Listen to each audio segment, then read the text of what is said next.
giờ tin rèn te u lê lê va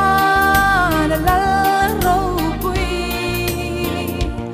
hun thiang hi ma chuan phak la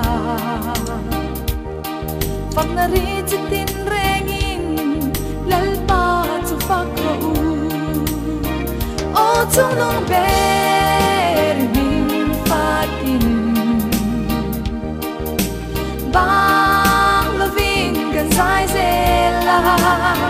kan one chun le thiang to kin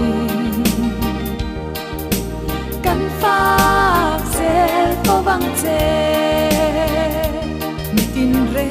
te uin ku de ula him na o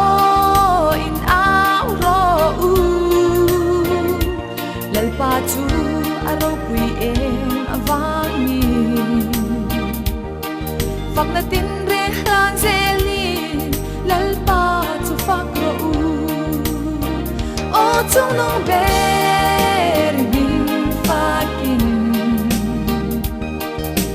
bang loving kan sai zela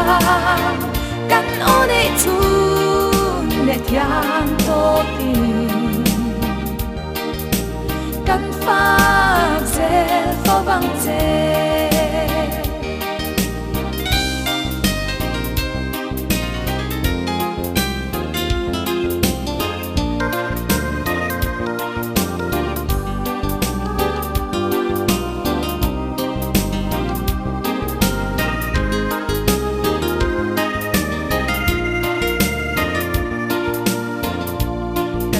ba phak na o thang ri chuan khovel zong hi lo kha che chutin nam zetin reng te po i